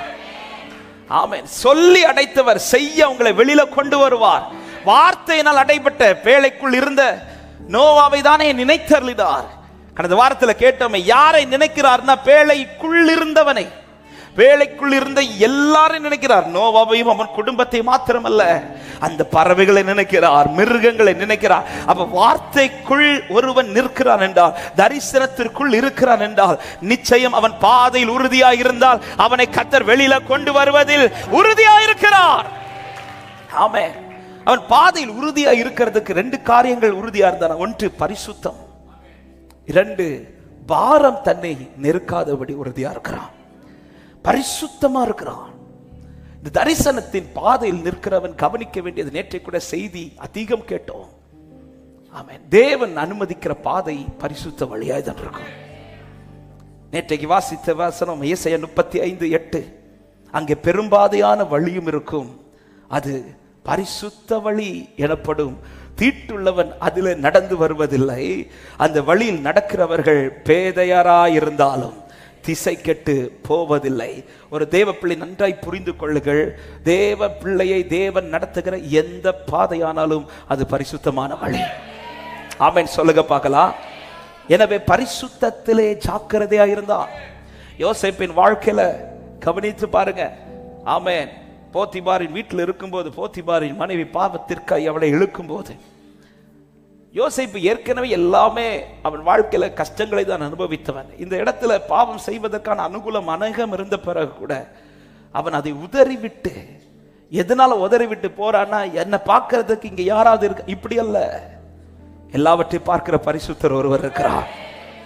இதை அறிந்ததனால் அவன் உதறிவிட்டு பரிசுத்தத்திற்கு முக்கியத்துவம் கொடுத்து, இந்த பரிசுத்தத்திற்கு நான் இந்த பாதையில முக்கியத்துவம் கொடுக்கிறதுனால இன்னும் என் வாழ்க்கை சிறைக்குள்ள போனாலும் எனக்கு விஷயம் கிடையாது. ஆமென். பரிசுத்த பாதையில் பரிசுத்தத்தை காத்துக் கொள்ளுகிறவன் பேதையா இருந்தாலும் அவன் திசை கெட்டு போக கர்த்தர் விட மாட்டார். அவனை கர்த்தர் வெளியில கொண்டு வருவார் ஒரு நாள். ஹல்லேலூயா. போத்திபாரின் மனைவியை பிரியப்படுத்தல இந்த பாதை, போத்திபாரை பிரியப்படுத்தல இந்த பாதை, பார்வோனை பிரியப்படுத்த அல்ல இந்த பாதை, தரிசனம் தந்த என் தேவனை பிரியப்படுத்துவதுதான் இந்த பாதை. எனவேதான் ஒரு தேவ பிள்ளை நடக்கிற பாதையில் யார் பிரியப்பட நடக்கணும் தெரியுமா? தன்னோடு கூட இருக்கிறவர்கள் அல்ல, தன்னை நடத்துகிற தேவன் பிரியப்படுகிறது வரை. ஹல்லேலூயா. பரிசுத்த வழி. சங்கீதத்தில் ஒரு வார்த்தை கொடுக்கப்பட்டிருக்கிறது பாருங்கள். 77வது சங்கீதம் அதனுடைய 13-14 வசனங்களை வாசியுங்கள். தேவனே, உமது வழி பரிசுத்த ஸ்தலத்தில் உள்ளது. நம்முடைய தேவனை போல பெரிய தேவன் யார்? அதிசயங்களை செய்கிற தேவன் நீரே. ஜனங்களுக்குள்ளே உம்முடைய வல்லமையை விளங்க பண்ணினீர் என்று சொல்லுகிறார். தேவன் உம்முடைய வழி பரிசுத்த ஸ்தலத்தில் உள்ளது. அப்ப தரிசனம் உடையவனை தேவன் நடத்துகிற வழிகள் ஒவ்வொன்றும் பரிசுத்தமான வழிகள். வழி மாத்திரம் அல்ல பரிசுத்தம். 105வது சங்கீதத்தில் 42-43 வசனங்களை வாசியுங்கள். அவர் தம்முடைய பரிசுத்த வாக்குத்தத்தத்தையும் தம்முடைய தாசனாகிய ஆபிரகாமை நினைத்து, இந்த வார்த்தையை கவனிங்க, என் வழி மாத்திரம் அல்ல பரிசுத்தம், எனக்கு கொடுக்கப்பட்ட வாக்குத்தத்தமும் பரிசுத்தம். ஹல்லேலூயா. தேவன் தந்த அத்தனை வாக்குத்தத்தமும் பரிசுத்தம் உள்ளது போல தேவன் நடத்துகிற வழியும் பரிசுத்தம் உள்ளது. பரிசுத்தம் உள்ளவன் சுதந்தரிக்க தடையே இல்லை. ஹல்லேலூயா. தரிசனமும் பரிசுத்தம், தரிசன பாதையும் பரிசுத்தம். இந்த வார்த்தையை கையை வைத்து, தரிசனமும் பரிசுத்தம், தரிசன பாதையும் பரிசுத்தம், தரிசனம் தந்தவரும் பரிசுத்த, தரிசனம் பெற்றவனும் பரிசுத்தமா இருக்கணும். ஹல்லேலூயா. தேவனுடைய ஒவ்வொரு வழியுமே பரிசுத்தம் உள்ளது. தரிசனம் உடையவனை இந்த பரிசுத்தத்தை குலைக்கதான் சத்துரு பல விதத்தில் போராடுவான். எனவேதான் நாட்கள் நெருங்கும் போது, நிறைவேறும் காலம் வந்த போது ஆபிரகாமிடத்தில் கர்த்தர் வந்து சொன்ன வார்த்தை, நீ எனக்கு முன்பாய் நடந்து உத்தமனாயிரு, பரிசுத்த கொலைச்சலாக்கிறாத. யோசுவா ஜனங்கள் முன்பாக சொன்ன வார்த்தை, இன்று நீங்கள் உங்களை பரிசுத்தம் பண்ணிக் கொள்ளுங்கள், நாளை கர்த்தர் உங்கள் நடுவில் அற்புதங்களை செய்ய வல்லவராயிருக்கிறார். என்னுடைய பரிசுத்த குலைச்சல் அநேக காரியத்தை தாண்ட வைத்துக் கொண்டே இருக்கு, அதாவது நீட்டிட்டே இருக்கும். நிறைய காரியங்களை சீக்கிரமாய் பெற்றுக்கொள்ள வேண்டிய நாம் இன்னும் ஏன் தாமதிக்கிறது என்றால், தேவன் தப்பு பண்ணதுனால இல்ல, நம்ம தப்பு பண்றதுனால. ஹல்லேலூயா. நம்முடைய தவறுதலினால, நம்முடைய அக்கிரமங்களினாலே தேவன் செய்யணும்னு வரது கூட நம்ம தடுத்துட்டு இருக்கிறோம். ஆமென். காரணம், அவர் எந்த ஒரு புது ரசத்தையும் அவர் எதுல தான் ஊத்துவார்? புது துருத்தில தான் ஊத்துவார். பழைய துருத்தில அவர் ஊற்ற மாட்டார். ஹல்லேலூயா. பழைய ரசம் இருக்கிற பாத்திரத்திலே ஊற்ற மாட்டார். புது துருத்தில தான் புதிய காரியத்தை கர்த்தர் செய்வார். என் வாழ்க்கை புதுசாக புதுசாக புதுசாக என் முன்பாக புதிய காரியங்கள் வாய்க்கப்பட்டு கொண்டிருக்கும். பரிசுத்தத்தை காத்துக் கொள்ளுங்கள். வெளியில கொண்டு வருவார். நிச்சயம் அடைபட்டிருப்பது தேவ சித்தமல். ஆனா வெளியில வருவதற்கு முன்பாக யோசேப்பே அவன் தன் வாழ்க்கையில் பரிசுத்தத்தை காத்து கொண்டான். வார்த்தையினால் அவன் பரிசுத்தம். எனவேதான் போத்திபார் மனைவிக்கு முன்பாக தைரியமாக ஓடுக. இதனால் அடுத்து என்ன நடக்க போகுது என்பது யோசேப்புக்கு தெரியும். தன்மேல் குற்றச்சாட்டு வரப்போகிறது என்பது தெரியும். பொய்யான குற்றச்சாட்டு வரப்போவது தெரியும். இதனால் அடுத்து திரும்ப அடைபட போவதும் தெரியும். அது அவனுக்கு விஷயம் கிடையாது. ஆமே, தேவ தரிசனம் நிறைவேறுகிறதை எந்த போத்திபாருக்கும் அடைக்கவும் முடியாது, எந்த பார்வோனால தடுக்கவும் முடியாது. கொண்டு வர வேண்டிய காலத்தில் கர்த்தர் கொண்டு வருவார். பரிசுத்தத்தில் உறுதியாக இருக்கிறது மாத்திரமல்ல, பாரத்தை எண்ணவில்லை. நீங்க நல்லா கவனிச்சீங்கன்னா தெரியும், தகப்பன் வீட்டிலிருந்து அவன் சந்திச்ச பாரம் என்பது கொஞ்சம் கிடையாது. தப்பு பண்ணி சிலது எனக்கு வரும்போது அது எனக்கு ரொம்ப எனக்கு ரொம்ப கஷ்டமா தெரியாது. ஏன்னா இது நான் பண்ண தப்புனால, தப்பே பண்ணாம அப்பா இவன் அதிகம் நேசிச்சது இவன் செஞ்ச தப்பா இல்ல, தப்பே பண்ணது கிடையாது. ஆனா அவன் சகோதரர்கள் செய்த காரியங்கள், சத்துரு செஞ்சிருந்தா கூட ஓகே. தாவீது சொல்றார், எனக்கு விரோதமா எழும்பினவன் சத்துருவா இருந்தா கூட நான் சகிச்சிருப்பேன். அவன் என்னோடு கூட அப்பம் புசிச்சவன். சொந்த சகோதரர்கள், சின்ன வயசுல இருந்தே அவங்களதான் பார்த்து பார்த்து அண்ணான்னு கூப்பிட்டு வளர்ந்தவன். அவர்கள் செய்த காரியம், முதல்ல கொல்றதுக்கு ட்ரை பண்றாங்க, குழிக்குள்ள தூக்கி போட்டுறாங்க. அவன் அழுறத கொஞ்சம் கூட அவன் என்ன தம்பிங்கிறது மாதிரி பார்க்கல, அந்நியனாய் பார்க்கிறார்கள். அடுத்து எடுத்து விட்டு போடுகிறார்கள், அவன் வஸ்திரத்தை உரிகிறார்கள். சொந்த தம்பி, ஏதோ ஒரு தம்பினா கூட ஓகே, சொந்த தம்பி என்னெல்லாம் செய்யும் போது எல்லாத்தையும் பார்க்கிற சின்ன வயசுங்க, 17 வயசு தான் ஆச்சு. ஹல்லேலூயா. சின்ன வயசுல சில காயங்கள் நம்ம லைஃப்ல இருக்கிறது கடைசி வரை அதை மறக்கவே. ஆமென். அவ்வளோ காயப்பட்டு தன் சகோதரர்கள் செய்த துரோகங்கள் இதெல்லாம் இருதயத்தில் அவ்வளோ பாரம் இருக்கும்போது, எகிப்திற்குள்ள கிட்டத்தட்ட 13 ஆண்டுகள் இவன் அடைபட்டிருந்த போது எத்தனையோ பேர் அவன் கூட இருந்திருப்பாங்க. போத்திபாரின் வீட்டில் இருந்தார், சிறைச்சாலையில் சிறிது நேரம் இருந்தார். ஆமென். அதன் பிறகு பார்வோனுக்கு முன்பாக வரார். இவங்க யார்கிட்டையும் இவன் இந்த பாரத்தை சொல்லவில்லை. தனக்கு நடந்ததை அவன் சொல்லவில்லை, தனக்கு நடந்ததை அவன் சொல்லவில்லை. அதுக்கு மாறா நீங்க யோசேப்பின் லைஃபை படிச்சீங்கன்னா தெரியும், அவன் கிட்ட வந்து கேட்கிறவங்களோ எதை தான் கேட்பாங்க தெரியுமா? ஃபியூச்சரை பத்தி தான் கேட்பாங்க. நான் இப்படி ஒரு சொப்பனம் பார்த்து என்ன நடக்க போகுது. பார்வோன் கேட்கிறார், இப்படி ஒரு சொப்பனம் பார்த்து என்ன நடக்க போகுது. அதை நான் ஆவிக்குரிய அர்த்தத்தோட சொல்றேன். இவன் யோசேப்பின் வாழ்க்கை எப்படிப்பட்டது தெரியுமா? நடந்ததை நினைக்கிறவன் அல்ல, நடக்க போறதை நினைக்கிறவன். அவன் தரிசனமுடையவன் இப்படிதாங்க பார்க்கணும். என்ன நடந்துச்சுல, என்னை கத்தர் எனக்கு என்ன நடத்த போகிறார், எனக்கு கத்தர் செய்ய போகிறது நடந்தது போல அல்ல, நடக்க போறது அதிசயம் என்று விசுவாசிக்கிறவங்க. ஆமென். அவனுடைய ஃபோக்கஸ் அப்படிதான் இருக்கு, ஃபியூச்சர். ஃபியூச்சரை பார்க்கறான். ஒரு தேவ பிள்ளை எதை அதிகம் பார்க்குது? தேவன் நமக்கு வைத்திருக்கிற அந்த ஃபியூச்சர். கானான் மாத்திரம் எனக்கு ஃபோக்கஸா இருக்குமானால் வழியில் வருகிற சமுத்திரம் எனக்கு ஒரு விஷயம் கிடையாது, யோர்தான் ஒரு விஷயம் கிடையாது, மாரா ஒரு விஷயம் கிடையாது, ஏலிம் ஒரு விஷயம் கிடையாது. ஹalleluya. ஏன்னா என் ஃபோக்கஸ் கானானா இருக்குமானால், ஃபியூச்சரா நம்முடைய ஆண்டவர் தான் ஃபியூச்சர் காமிச்சிட்டார்ல. வார்த்தை தந்த பிறகு நாம் வார்த்தையை பார்த்து பிரயாணிக்கிறதை விட்டு ஏன் வழியில் வருகிற பாரத்தையும் பாவத்தையும் பார்த்து கொண்டிருக்கிறோம்? ஆமென். யார்கிட்டயுமே அவன் தன் பாரத்தை சொன்னது கிடையாது. ஆனால் ஏற்ற நேரம் வந்தபோது அவனுடைய சாட்சி என்ன? ஆதியாகமம் 41வது அதிகாரம் அதனுடைய 51வது வசனம் என்ன? வாசியுங்கள். யோசேப்பு என் வருத்தம் யாவையும் என் தகப்பனுடைய குடும்பம் அனைத்தையும் நான் மறக்கும்படி தேவன் பண்ணினார். வலது கரத்தை உயர்த்தி ஆமென் சொல்லுங்க பார்க்கலாம். இருதயத்துல வருத்தங்கள் இருந்துச்சு, ஆனா அது யார்கிட்டயும் போய் சொல்லல. ஆமென். இந்த வார்த்தையை சொல்லும் போதே ஒரு காரியத்தை சொல்ல விரும்புகிறேன். பலரால் நீங்கள் பாதிக்கப்பட்டிருக்கலாம், பலரால் உங்களுக்கு வருத்தங்கள் வந்திருக்கலாம். பலர் செய்த காரியத்தை நீங்க யாருக்கிட்டையும் சொல்லிட்டு இருக்காதீங்க. ஆமென். தரிசனம் உடையவன் தனக்கு நடந்ததை சொல்ல மாட்டான், தனக்கு நடக்க போறதை சொல்லுவான். ஹல்லேலூயா. ஆமென். ஏன் போத்திபார்ட்ட சொல்லியிருக்கலாம், என்னை இப்படி எல்லாம் செஞ்சாங்க தெரியுமா? இல்ல பார்வன்ட்ட சொல்லியிருக்கலாம். அப்படி பார்வன்ட்ட சொல்லியிருப்பாங்கன்னா சகோதரர்கள் வந்த உடனே பார்வன், இவங்க தானே உனக்கு இப்படி செஞ்சாங்க, இவங்களை என்ன பண்ணலாம் சொல்லி யோசேப்பு இப்படி சொல்லியிருப்பார். ஆனா சகோதரர்களும் தகப்பனும் வந்தபோது பார்வன் சொல்றார், அவங்களை இங்கே உட்கார, கோசே நாட்டில் உட்கார வைன்றார். அப்ப பார்வனுக்கு தெரியாது இதுக்கு முன்னாடி யோசேப்பு லைஃப்ல இவங்க என்ன செஞ்சாங்கன்னு. போத்திபாருக்கு தெரியாது. ஆமென். கூட இருந்த யாருக்குமே தெரியாது. யோசேப்பு யார்கிட்டையும் பாரத்தை சொல்லவில்லை. காரணம், அவனுக்கு தெரியும் இதெல்லாம் டெம்பரரி, எனக்கு ஒரு பெர்மனண்டா ஒண்ணு வைக்க போறா, இதெல்லாம் எனக்கு மறக்க பண்ணி என்னை மகிழ்ச்சியாக்குகிற ஒரு காலம் உண்டு. ஹல்லேலூயா. ஆமென். ஆண்டவர் தீமையையும் நன்மையாய் மாற பண்ணுகிறவர்.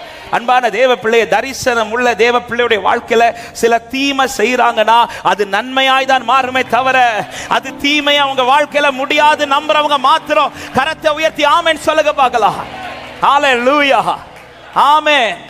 பாருங்க, வெளியில வந்த பிறகு கூட பானபாத்திரன் கிட்ட போய் சண்டை போடல, இருந்தாலும் நீ என்ன நினைக்காம விட்டுட்டல.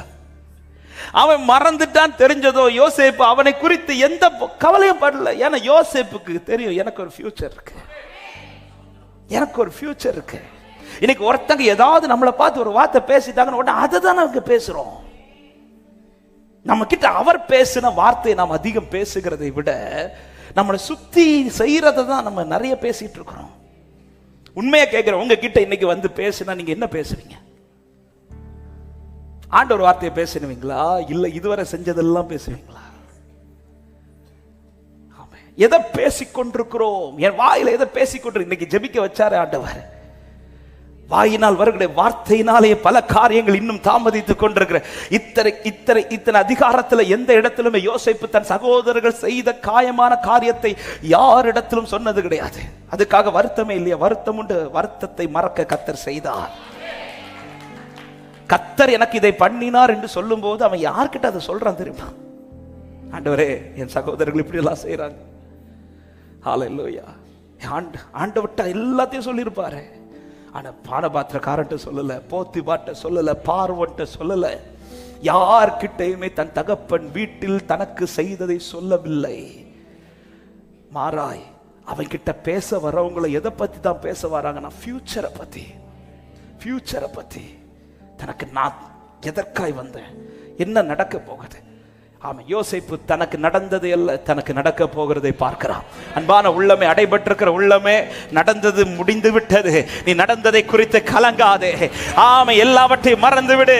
கர்த்தர் உனக்காய் புதிய காரியங்களை செய்ய போகிறார். ஹalleluya, ஆமென், ஆமென். இன்னைக்கு காலையில் இந்த வார்த்தையை தியானிக்கும் போது ஆண்டவர், இதை நான் முதல்ல எடுத்து வைக்கவில்லை இந்த வார்த்தையை. ஆனா இன்னைக்கு ஆண்டவர் பேசுறதுக்காக இந்த வார்த்தை திரும்ப தியானிக்கும் போது ஆண்டவர் இந்த காரியத்தை அதிகம் பாரப்படுத்தினார். நீ ஏன் நடந்ததை நினைக்கிற? ஏன் மற்றவர்கள் செய்த பல காரியங்களை நினைத்து நினைத்து உனக்கு தரிசனம் இருக்கு, உனக்கு ஒரு ஃபியூச்சர் இருக்கு. ஹalleluya, உங்களுக்கு ஒரு எதிர்காலம் உண்டு. நடந்ததை நினைத்து கலங்காதே. கர்த்தர் புதியன செய்ய போகிறார் என்று விசுவாசிக்கிறவங்க ஹalleluya. யார்கிட்ட போய் சொல்லிட்டு இருக்காதீங்க, அவங்க எனக்கு இப்படி செஞ்சாங்க, என் குடும்பம் எனக்கு இப்படி செஞ்சிச்சு, ஆமா என் கூட ஆராதிக்கிறவங்க எனக்கு சொல்லிட்டு இருக்காதீங்க. நீங்க ஃபியூச்சரை பாருங்க. ஹalleluya. அவர் செய்யும் போது சகோதரர்களை வந்து காமிச்சு கொடுத்தார். இன்னென்ன செஞ்சல என் பிள்ளை நான் எப்படி வச்சிருக்கிறேன் பாத்தியா? ஹalleluya. இன்னென்ன செஞ்சல என் பிள்ளை நான் கர்த்தர் காண்பித்து கொடுப்பார். ஆமா, நீ புலம்பாதே, நீ கலங்காதே, நீ யார்கிட்டயும் சொல்லிட்டு இருக்காத. ஹalleluya. துரோகம் பண்ணினவர்களுக்கு கர்த்தர் காண்பித்து கொடுப்பார். ஆமா, விரோதமா எழும்பினவர் கர்த்தர் காண்பித்து கொடுப்பார். ஆமா, உன்னை இல்லாமல் ஆக்கணும் நினைச்சவனுக்கு முன்னாடி கர்த்தர் காண்பிச்சு கொடுப்பார். என் ஆண்டவர் நீதி செய்கிறவர், பழி வாங்குதல் கர்த்தருடையது. என் ஆண்டவர் எனக்காய் யுத்தம் பண்ணுகிறவர், என் ஆண்டவர் எனக்காய் காரியத்தை வாய்க்க பண்ணுகிறவர். Thank you Holy Spirit. அத்தனை பேரும் தாவீதை காட்டுக்குள் தனியாய் விடும்போது கர்த்தர் அத்தனை பேருக்கு முன்னாடி கொண்டு வந்து நிறுத்தி காமிச்சு கொடுத்தார்ல, என் பிள்ளைய ஒதுக்குற. ஆமென். அத்தனை பேரும் ஹalleluya. தன் தகப்பன் வீட்டு செய்து யார்கிட்ட போய் சொல்லிட்டு இருக்கல. ஆமென். சாமுவேல்ட்ட வந்த உடனே, ஐயா எங்க வீட்டுல எல்லாரும் என்ன காட்டுக்குள்ள அனுப்பிட்டாங்க, நீங்க ஒண்ணு சொல்லுவீங்களா? இப்படி எல்லாம் சொல்லல. யார்கிட்டையும் தனக்கு அவர்கள் செய்கிறது. இந்த வார்த்தையை சொல்லும் போது அன்போடு சொல்ற தேவனை ஆராதிக்கிற தேவ பிள்ளைங்க. ஆமா, வாழ்க்கையில பல காயங்களை உங்கள் லைஃப்ல கொண்டு வரலாம். அதனால இவங்க இவனை இப்படி காயப்படுத்திட்டாங்க, இவங்க எனக்கு இப்படி செஞ்சுட்டாங்க, அப்படி செஞ்சுட்டாங்க, இவையெல்லாம் மற்றவங்க கிட்ட போய் சொல்லிட்டு இருக்காதீங்க. ஆமென், சொல்லாதீங்க. கர்த்தர் வெளிப்படுத்துவார். நாளானது அதை விளங்க பண்ணும். தரிசனம் உடையவனை கர்த்தர் நிரூபித்து நிறுத்துவார் என்று விசுவாசிக்கிறவன். மேகம் போன்ற திரளான சாட்சிகள் நம்மை சூழ்ந்திருக்க, பாரமான யாவற்றையும் நம்மை சுற்றி நெருங்கி நிற்கிற பாவத்தையும் தள்ளிவிட்டு விசுவாசத்தை துவக்குகிறவரும் அதை முடிக்கிறவருமா இருக்கிற இயேசுவை நோக்கி நமக்கு நியமித்திருக்கிற ஓட்டத்தில் ஒரு ஃபியூச்சரை கர்த்தர் வச்சிட்டு அவரை பார்த்து ஓட வச்சிட்டு இருக்கிறார். நீ பாரமான யாவற்றையும் உன்னை நெருங்கி நிற்கிற பாவத்தையும் தள்ளிருன்றார். நம்ம பிரச்சனை அதையும் தூக்கிட்டு தான் ஓடிட்டு இருக்கோம். நீ தள்ளிரு, அதை முதல்ல இறக்கிரு. ஆண்டவரே, இருந்தாலும் அவங்க என்ன, அதை நீ பார்க்காத, நீ ஓடி, நீ ட்ராக்ல ஓடிட்டே, உன்னை நிறுத்தி காண்பிப்பேன் ஆண்டவர். உன்னை நிறுத்தி கர்த்தர் காண்பிப்பார். யோசேப்பு உன்னை நிறுத்தி காண்பிப்பார். ஹல்லேலூயா. நிறுத்தி காண்பிச்சார்ல, அத்தனை சகோதரர் கர்த்தர் கொண்டு வந்தார். கொண்டு வந்து அத்தனை பேரையும் பார்க்க வைக்கிறார். தேவனால் நடத்தப்படுகிறவன். இந்த யோசேப்பை போல மாறுங்கள். நடந்ததை குறித்து கலங்காதீங்க. பல காயங்கள் பட்ட உள்ளங்கள் இந்த இடத்துல உண்டு. உன் காயத்தை மற்றவர்களிடத்தில் தெரியப்படுத்தாதே, தேவனிடத்தில் தெரியப்படுத்துங்கள். தேவனை நம்பி முன்னாடி போய்கொண்டே இருங்கள். கர்த்தர் காரியத்தை புதிதாக்க போகிறார். அவன் தீவிரமாய் உன்னை கிடங்கிலிருந்து வெளியில கொண்டு வர போகிறார். தீவிரமாய் உன்னை சிறையிருப்பை கர்த்தர் மாற்ற போகிறார். ஹல்லேலூயா. ஆமென். அவர் சீக்கிரமாய் அவனை கொண்டு வந்தது மட்டுமல்ல, அவன் என்னென்ன வருத்தம் அவன் இருதயத்தில் இருந்ததோ அத்தனையும் கர்த்தர் மறக்க பண்ணினார். எத்தனை பேர் நம்புகிறீர்கள்? ஹல்லேலூயா. என் தேவன் அத்தனை கண்களுக்கு முன்பாக என்னை வெளியே கொண்டு வருவார் என்று விசுவாசிக்கிறவங்க எல்லாரும் எழுந்து நிற்கலாமா? தேவ சமூகத்தில் இங்கே செபிக்க விரும்புகிறேன். ஆமென். இந்த ஒரு காரியத்திற்காக ஒரு சில நிமிடங்கள் நான் செபிக்க ஏவப்படுகிறதுனால, ஹல்லேலூயா, நடந்ததை நீ நினைக்காத. ஆமென். பல காயங்களை பட்ட உள்ளங்கள் உண்டு. தரிசனத்தின் பாதையில் நிற்க நிற்க பலரால் காயப்படுத்தப்பட்ட உள்ளங்கள் உண்டு. ஹல்லேலூயா. ஆண்டவர் சொல்லுகிற வார்த்தை, நீ அவைகளை குறித்து கலங்காத. எல்லாரும் கண்களை மூடி ஹல்லேலூயா ஒரு சில நிமிடங்கள் காயப்பட்டு நிற்கிற உள்ளமே, வார்த்தையினால தான் நான் பிடிச்சு நின்றுட்டு இருக்கிறேன் இந்த பாதையில, வார்த்தையினால தான் இந்த விசுவாசத்துல ஓடிட்டு இருக்கிறேன். ஆனால் எனக்கு ஏன் இவ்வளவு காயங்கள் வந்து கொண்டிருக்கிறது? என்னை சுற்றி ஏன் இத்தனை காயங்கள்? வார்த்தை என்கிற காயம் ஒரு பக்கம், ஹல்லேலூயா, சிலர் எனக்கு பண்ற துரோகங்கள் ஒரு பக்கம், என் பக்கத்துல நின்று என்னோடு பேசுறதற்கு கூட, எனக்கு நின்று பேசுவதற்கு கூட யாரும் இல்லாத நிலையில் அல்லவா நான் நடைபெற்று இருக்கிறேன். எனக்கு ஏன் இந்த காயங்கள்? இப்படிப்பட்ட நிலையில் ஆமென், யோசேப்பை போல தரித்து விடப்பட்ட நிலையில் இருக்கிற உள்ளமே, ஆமென், அதை குறித்து நீ கலங்காதே. உனக்கு ஒரு ஃபியூச்சரை கர்த்தர் வச்சிருக்கிறா. நீ ரொம்ப காயப்படுறேனா, உன்னை கர்த்தர் ரொம்ப மகிழ வைக்க போகிறார் என்று அர்த்தம். உன்னை கர்த்தர் ரொம்ப மனபாரப்பட விடுறார்னா, உன்னை கர்த்தர் ரொம்ப மகிழ வைக்க போகிறார். அக்கரபா சந்தல ரியாத ரபல ஹந்தல ரியாதரா லிக்கரபா சந்தல ரியாதர பலபோ ஷலத ரியாதரா.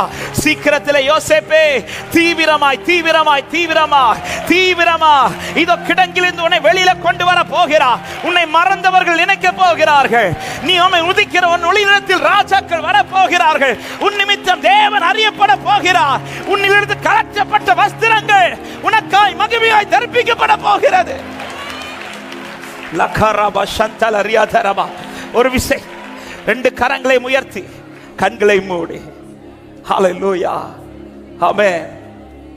பல செய்த சில காயமான காரியங்களை பலரிடத்தில் சொல்லிக் கொண்டிருக்கிற உள்ளமே, இன்னைக்கு அதை ஸ்டாப் பண்ணுங்க, ஸ்டாப் பண்ணுங்க.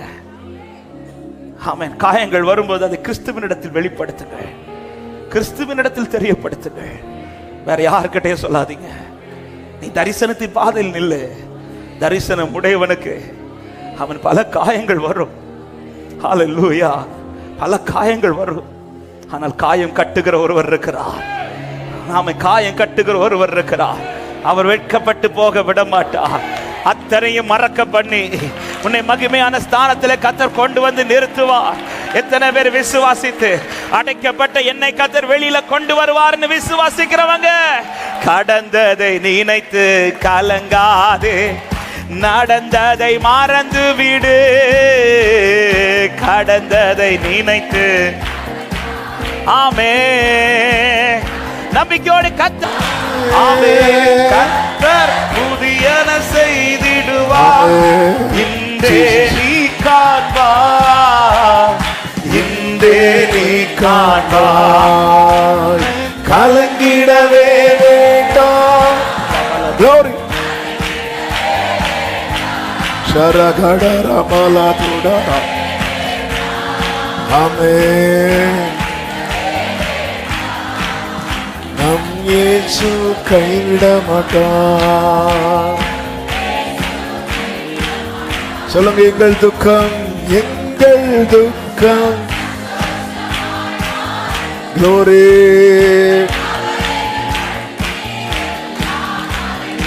ஆமென். எங்கள் துக்கம் ஹல்லேலூயா. நம்பிக்கையோடு கலங்கிடவே மாட்டேன், கலங்கிடவே.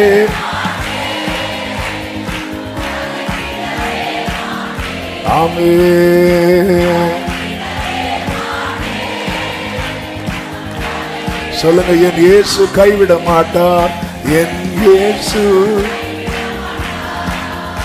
என் இயேசு. நல்ல கரங்களை தட்டி தேவனுக்கு மகிமை முழு பலத்தோடு. ஆமென், ஆமென். ஹல்லேலூயா, ஹல்லேலூயா. பரிசுத்த பிதாவே, நல்ல தகப்பனே, நன்றியோடுமை துதிக்கிறோம், ஸ்தோத்தரிக்கிறோம்.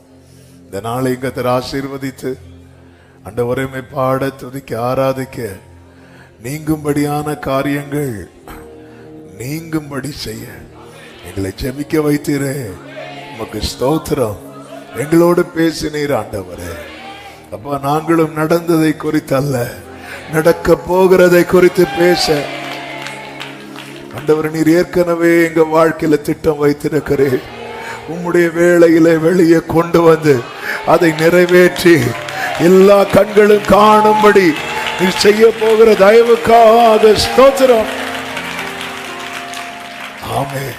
நீர் நல்லவர். ஒவ்வொருவரையும் ஆசீர்வதியும், சமாதானத்துடன் சாட்சியாய் கொண்டு வரும்.